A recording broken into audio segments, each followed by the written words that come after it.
Assalamualaikum warahmatullahi wabarakatuh. Perkenalkan, nama saya Susianti. Saya dari Prodi Akuntansi dengan nomor NIM 29020070006. Hari ini saya akan mempresentasikan guna untuk memenuhi ujian akhir semester, yaitu dari mata kuliah Akuntansi lanjutan 1, pengertian konsinyasi dan akuntansinya, hubungan kantor pusat dan kantor cabang. Penjualan konsinyasi. Pengertian penjualan konsinyasi. Pengertian konsinyasi atau consignment adalah suatu perjanjian di mana salah satu pihak yang memiliki barang menyerahkan sejumlah barangnya kepada pihak tertentu untuk dijualkan dengan memberikan komisi tertentu. Pemilik yang memiliki barang atau yang menitipkan barang disebut pengamat atau konsignor, sedang pihak yang dititipi barang disebut komisioner atau konsigne. Bagi pengamat, barang yang dititipkan kepada pihak lain untuk dijualkan dengan harga dan persyaratan tertentu biasanya disebut sebagai barang-barang konsinyasi atau consignment out. Sedangkan bagi pihak penerima barang-barang ini disebut dengan barang-barang komisi atau consignment in. Transaksi konsinyasi diakui jika telah terjadi perpindahan pengelolaan dan penyimpanan barang kepada komisioner, namun hak milik atas barang yang bersangkutan tetap berada pada pengamat atau konsignor. Hak milik akan berpindah dari pengamat apabila komisioner telah berhasil menjual barang tersebut kepada pihak ketiga. Karakteristik penjualan konsinyasi yang sekaligus merupakan perbedaan perlakuan akuntansi dengan transaksi penjualan, yaitu A. Barang-barang konsinyasi harus dilaporkan sebagai persediaan oleh pengamat karena hak milik atas barang-barang konsinyasi masih berada di tangan pengamat. Barang-barang konsinyasi tidak boleh diakui sebagai persediaan oleh pihak komisioner atau konsigne. B. Pengiriman barang-barang konsinyasi tidak mengakibatkan timbulnya pendapatan dan tidak boleh dipakai sebagai kriteria untuk mengakui timbulnya pendapatan, baik bagi pengamatan maupun bagi komisioner sampai barang dagangan dapat dijual kepada pihak ketiga. C. Pihak pengamat atau konsignor sebagai pemilik barang tetap bertanggung jawab sepenuhnya terhadap semua biaya yang berhubungan dengan barang-barang konsinyasi sejak saat pengiriman sampai dengan saat komisioner berhasil menjual barang tersebut kepada pihak ketiga, kecuali ditentukan lain dalam perjanjian di antara kedua bela pihak. D. Komisioner dalam batas kemampuannya mempunyai kewajiban untuk menjaga keamanan dan keselamatan barang-barang komisi yang diterimanya oleh karena itu, komisioner perlu menyelenggarakan administrasi yang baik dan tertib. Alasan-alasan pengamat atau konsignor untuk mendapatkan perjanjian konsinyasi yaitu 1. Konsinyasi merupakan suatu cara untuk lebih memperluas pasaran yang dapat dijamin oleh seorang produsen, pabrikan, dan distributor. Yang kedua, barang konsinyasi tidak ikut disita apabila terjadi kebangkrutan pada pihak komisioner sehingga risiko kerugian dapat ditekan. Yang ketiga, mungkin pengamat ingin mendapatkan penjualan khusus dalam perdagangan barang. Dan yang keempat, harga jual eceran dapat dikendalikan. Beberapa alasan-alasan komisioner menerima perjanjian konsinyasi antara lain 1. Komisioner dilindungi dari kemungkinan resiko gagal untuk memasarkan barang-barang atau keharusan menjual dengan rugi. Yang kedua, resiko rusaknya barang dan adanya fluktuasi harga dapat dihindarkan. Dan yang ketiga, kebutuhan akan modal kerja dapat dikurangi sebab adanya barang-barang konsinyasi yang diterima atau dititipkan oleh pengamat. Hak-hak dan kewajiban-kewajiban berhubungan dengan perjanjian konsinyasi. Ketentuan-ketentuan dalam perjanjian konsinyasi pada umumnya dinyatakan secara tertulis, yang menekankan hubungan kerja sama antara kedua pihak. Selain ketentuan dalam perjanjian, ada juga ketentuan umum yang diatur oleh undang-undang atau hukum yang berlaku dalam dunia perdagangan, antara lain 1. Tentang hak-hak komisioner. A. Komisioner berhak mendapatkan komisi dan pergantian biaya yang dikeluarkan untuk menjual barang titipan tersebut, sesuai dengan jumlah yang diatur dalam perjanjian di antara dua pihak. B. Dalam batasan-batasan tertentu, biasanya kepada komisioner diberikan hak untuk memberikan jaminan terhadap kualitas barang yang dijualnya. Dan C. Untuk menjamin pemasaran barang yang bersangkutan, komisioner berhak memberikan syarat-syarat pembayaran kepada langganan seperti yang berlaku pada umumnya untuk barang-barang yang sejenis, meskipun pengamat dapat mengadakan pembatasan-pembatasan yang harus dinyatakan dalam perjanjian. 2. Tentang kewajiban-kewajiban komisioner. A. Melindungi keamanan dan keselamatan barang-barang yang diterima dari pihak pengamat. B. Mematuhi dan berusaha semaksimal mungkin untuk menjual barang-barang milik pengamat sesuai dengan ketentuan-ketentuan yang diatur dalam perjanjian. C. Mengelola secara terpisah, baik dari segi fisik maupun administratif, terhadap barang-barang milik pengamat, sehingga identitas barang-barang tersebut tetap dapat diketahui setiap saat. Dan D. Membuat laporan secara periodik tentang barang yang diterima, barang-barang yang berhasil dijual, dan barang-barang yang masih dalam persediaan, serta mengadakan penyelesaian keuangan seperti dinyatakan dalam perjanjian. Masalah akuntansi bagi komisioner. Prosedur akuntansi penjualan konsinyasi untuk komisioner ada 2 metode.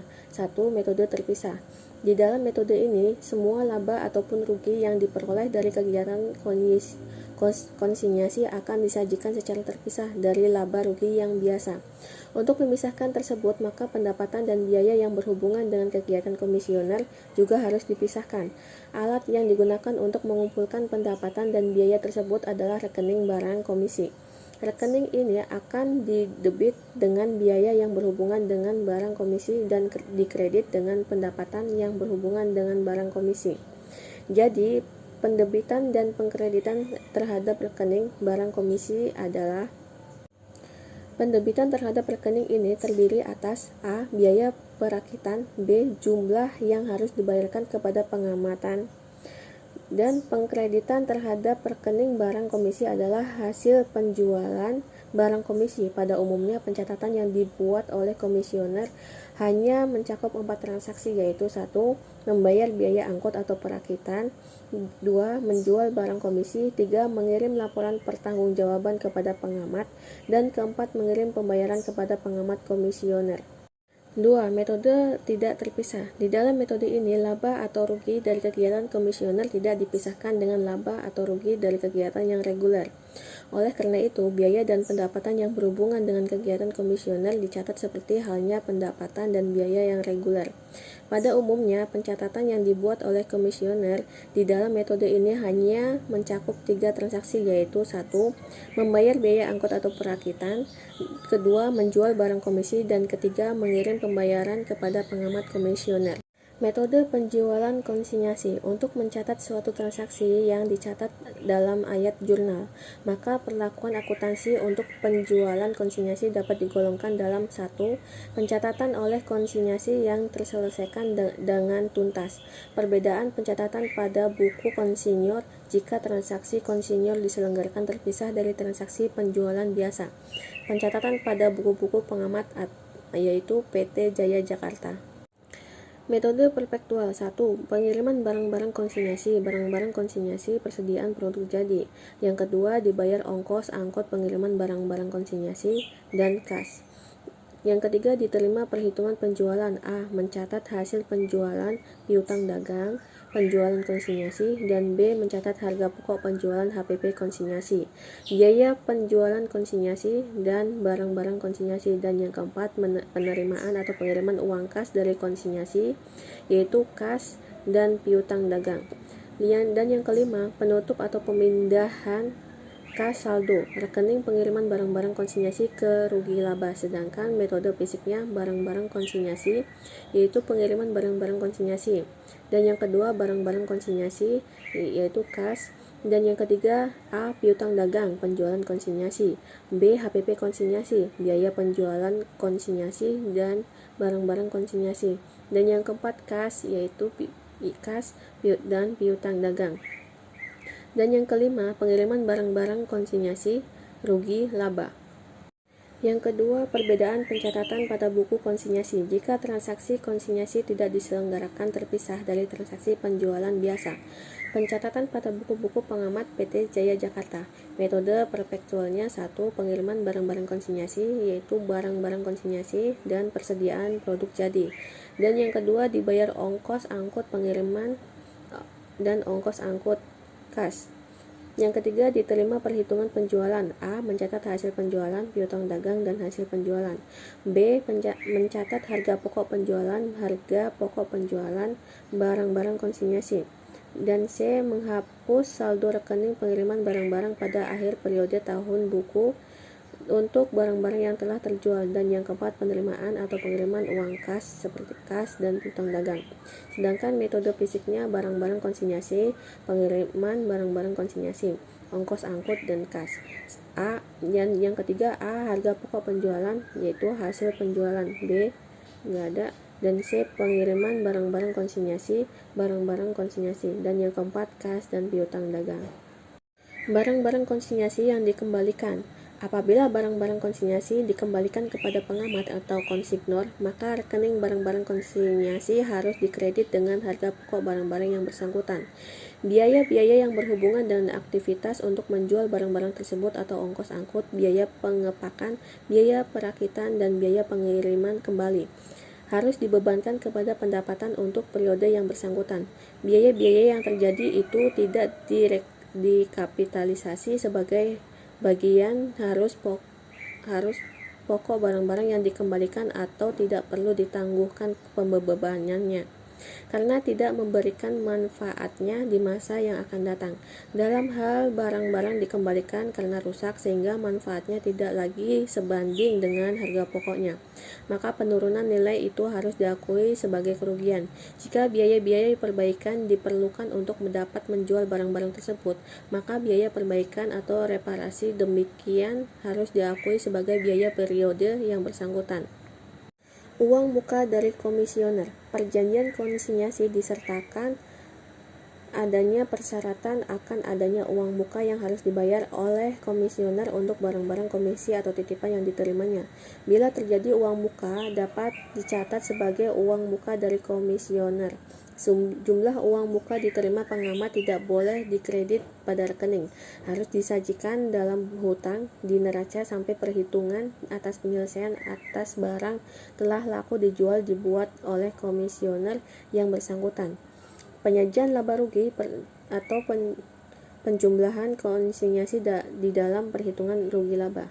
Laba rugi penjualan konsinyasi bagi pengamat dapat diperhitungkan dengan menggabungkan data hasil penjualan, HPP, dan biaya penjualan yang bersangkutan dengan data yang sama untuk transaksi penjualan reguler jika data ini penting dilaporkan secara terpisah dan sejajar dengan data penjualan reguler. Hubungan kantor pusat dan cabang. Perusahaan-perusahaan besar atau yang sedang berkembang selalu berusaha meningkatkan volume penjualannya. Aspek pemasaran merupakan aspek penting dalam usaha pencapaian tujuan ini. Oleh karena itu, bagian pemasaran merupakan ujung tombak keberhasilan suatu perusahaan. Dalam rangka memperluas daerah pemasaran, perusahaan melakukan pemetaan wilayah sehingga dapat diketahui pasar potensial bagi produk atau jasa yang dihasilkan atau ditawarkan. Dengan cara ini dapat diketahui market share atau bagian pasar yang dapat dimasuki dari produk atau jasa yang dihasilkan atau ditawarkan perusahaan. Beberapa cara yang dapat digunakan untuk menangkap peluang dari market share yang sudah diketahui ini antara lain dengan cara membuka kantor agen atau bahkan membuka kantor cabang. Pada dasarnya, kantor agen berbeda dengan kantor cabang, karena agen hanya berfungsi mencarikan pembeli atau memperoleh order. Penjualan kepada konsumen dilakukan langsung oleh kantor pusat. Pembayarannya juga diterima langsung dari konsumen ke kantor pusat. Kantor cabang mempunyai wewenang yang lebih luas dibandingkan kantor agen, karena selain berfungsi mencapai pembeli, kantor cabang dapat melakukan transaksi penjualan secara langsung pada konsumen. Wewenang yang lebih besar lagi adalah kantor cabang dapat membeli barang dagangannya dari luar. A. Akuntansi kantor cabang. Perbedaan paling mendasar pencatatan yang dilakukan kantor cabang dan kantor agen berhubungan dengan kewenangan masing-masing dalam menangani konsumen akhir. Kantor cabang mempunyai kewenangan penuh sehubungan dengan transaksi penjualan termasuk menerima pembayaran secara langsung dari konsumen akhir. Sedangkan kantor agen tidak mempunyai kewenangan melakukan transaksi penjualan. Pencatatan akuntansi hanya dilakukan oleh kantor pusat.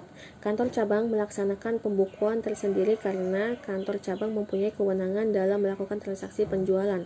Kantor agen dalam melakukan kegiatannya memperoleh fasilitas dari kantor pusat. Salah satu fasilitas tersebut adalah berupa uang yang merupakan modal kerja bagi kantor agen. Metode yang dapat dipakai oleh kantor pusat dapat dalam melakukan pencatatan sehubungan dengan kegiatan di kantor agen, yaitu 1. Laba atau rugi kantor agen tidak dipisahkan dengan laba atau rugi kantor pusat. Dan yang kedua, laba atau rugi kantor agen dipisahkan dengan laba atau rugi kantor pusat. 1. Laba atau rugi kantor agen tidak dapat dipisahkan dengan laba rugi kantor pusat. Dalam metode ini, pendapatan dan biaya kantor agen tidak dipisahkan dengan pendapatan dan biaya kantor pusat, sehingga tidak bisa diketahui laba atau rugi kantor agen secara tersendiri. Bila metode ini yang digunakan, kantor pusat hanya dapat mengetahui laba atau rugi secara total atau keseluruhan. Yang kedua, laba atau rugi kantor agen dipisahkan dengan laba atau rugi kantor pusat. Dalam metode ini, pendapatan dan biaya kantor agen dipisahkan dari pendapatan dan biaya kantor pusat, sehingga laba atau rugi kantor agen bisa diketahui secara individual. Apabila metode ini dapat dipakai, maka diperlukan rekening tersendiri. Rekening-rekening hanya dibutuhkan bila digunakan metode ini antara lain A.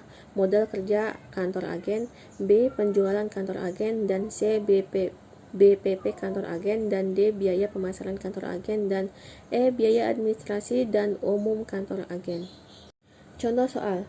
PT Singgasana berkedudukan di Malang bergerak di dalam bidang alat-alat kesehatan pada awal tahun 2007. Membuka kantor agen di Kediri. Ikhtisar transaksi keuangan selama tahun 2007 adalah sebagai berikut. 1. Kantor pusat mengirim kas senilai 10 juta rupiah sebagai modal kerja awal di kantor agen. Yang kedua, kantor pusat mengirim barang dagangannya sebagai sampel dengan harga pokok yaitu Rp2.500.000.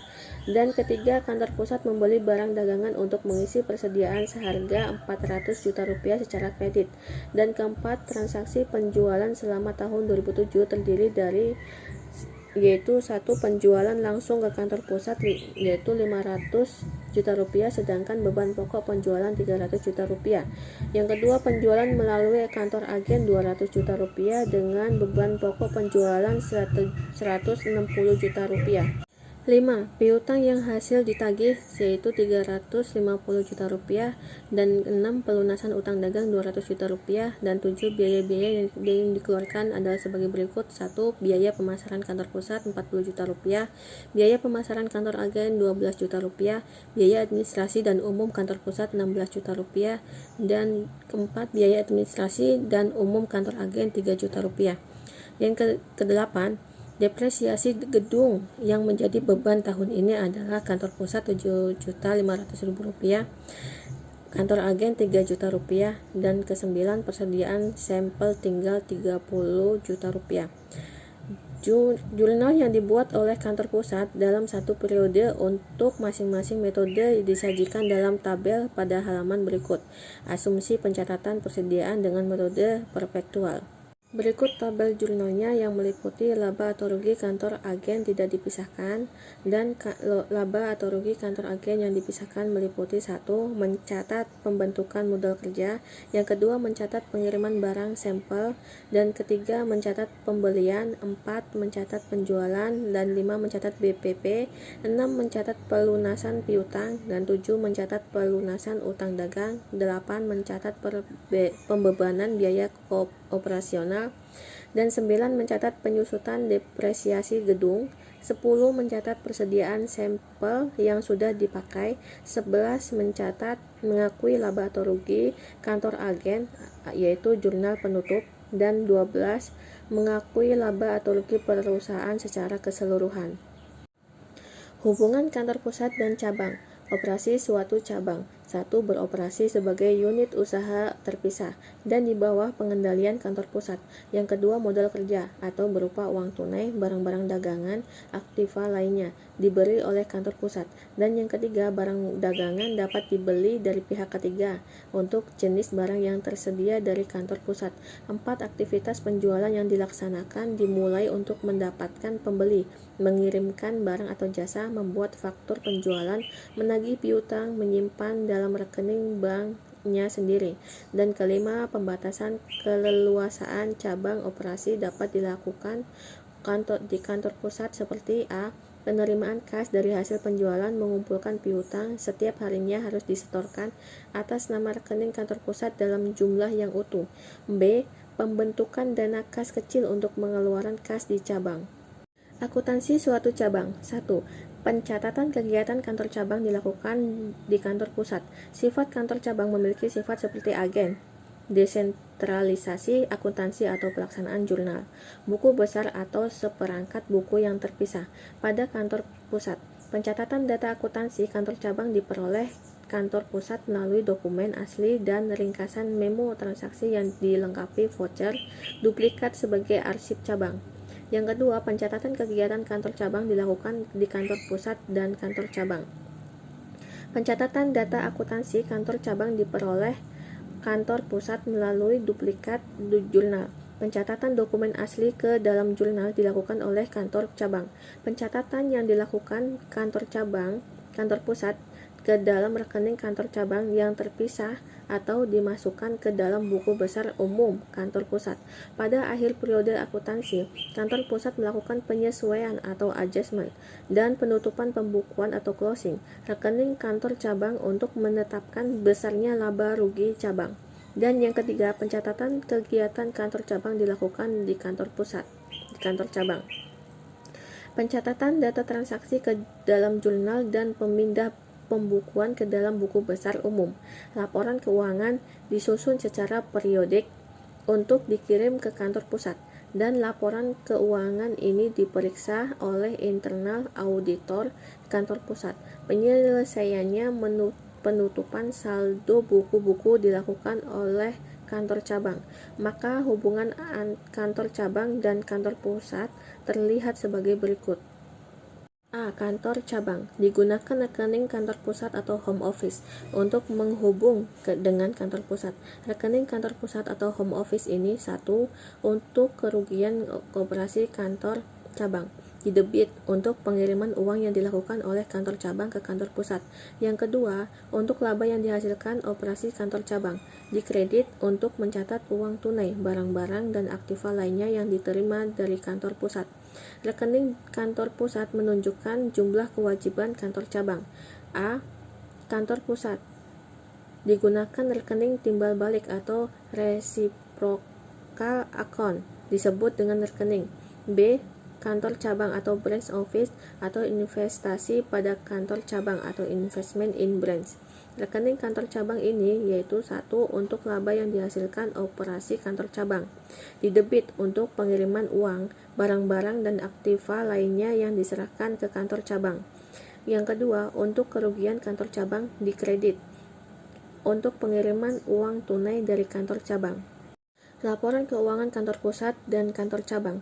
Laporan keuangan kantor pusat. 1. Penyusunan dilakukan setiap akhir periode fiskal untuk memperlihatkan hasil operasi atau perhitungan laba rugi dan kondisi keuangan atau neraca.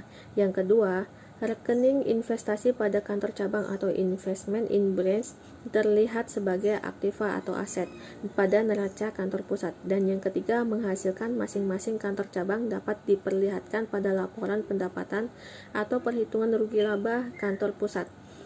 Laporan keuangan kantor cabang. 1.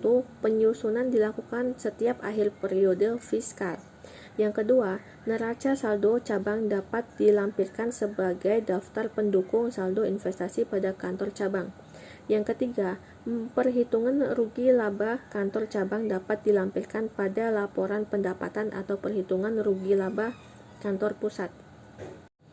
Penyusunan laporan keuangan gabungan kantor pusat dan cabang. 1. Tujuan penyusunan penggabungan laporan keuangan.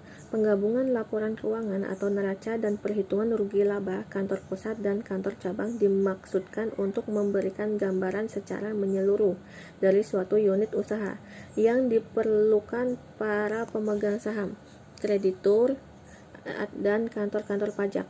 Yang kedua, persiapan penggabungan laporan keuangan. Persiapan penggabungan laporan keuangan harus memperhatikan rekening-rekening atau akun yang bersifat timbal balik atau resiprokal. Rekening-rekening resiprokal harus dihapuskan atau elimination pada neraca dan perhitungan rugi laba, yaitu A. Eliminasi untuk rekening-rekening resiprokal pada neraca. 1. Rekening kantor pusat di dalam neraca kantor cabang atau rekening kantor cabang di dalam neraca kantor pusat. Yang kedua, rekening hutang dan piutang kantor pusat dan kantor cabang.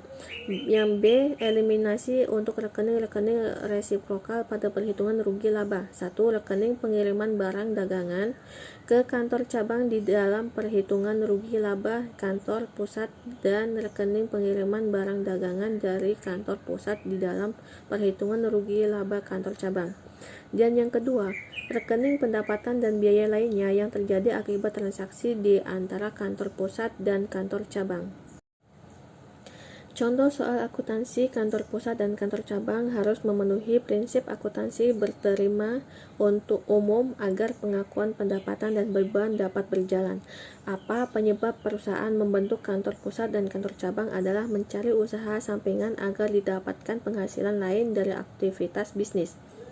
Pembukuan terhadap transaksi di kantor cabang yang dilakukan sepenuhnya di kantor pusat disebut tersentralisasi. Desentralisasi artinya seluruh transaksi kantor cabang dilakukan pencatatan sendiri dan akan digabungkan dengan aktivitas kantor pusat ketika akan dibuat laporan posisi keuangan konsolidasi. Contoh soalnya, pengiriman barang dagang di atas harga pokok terjadi pada kantor pusat yang mengirimkan barang sebesar 48 juta rupiah dengan rasio 25%. Buatlah jurnal penjualan barang dagang senilai 84 juta rupiah 200 ribu rupiah yang diakui untuk transaksi kantor pusat dan kantor cabang perusahaan. Berikut jurnal kantor pusat dan jurnal kantor cabang. Jurnal kantor pusat meliputi RPK kantor cabang di debit 60 juta rupiah, pengiriman barang ke kantor cabang di kredit 48 juta rupiah, cadangan kenaikan harga barang di kredit 12 juta rupiah, sedangkan jurnal penjualan barang dagang di diat harga pokok kosong, RPK kantor cabang di debit 24 juta 200 ribu rupiah, laba rugi kantor cabang di kredit 24 juta 200 ribu rupiah, cadangan kenaikan harga barang di debit 12 juta rupiah, laba rugi kantor cabang di kredit 12 juta rupiah, sedangkan laba rugi kantor cabang di debit 36 juta 200 ribu rupiah, laba ditahan di kredit 36 juta 200 ribu rupiah. Sedangkan jurnal kantor cabang meliputi penerimaan barang dari pusat di debit 60 juta rupiah, RPK kantor pusat di kredit 60 juta rupiah, sedangkan laba rugi di debit 24 juta 200 ribu rupiah, RPK kantor pusat di kredit 24 juta 200 ribu rupiah. Sekian saja presentasi dari saya, kurang lebihnya saya mohon maaf yang sebesar-besarnya. Wassalamualaikum warahmatullahi wabarakatuh. Terima kasih.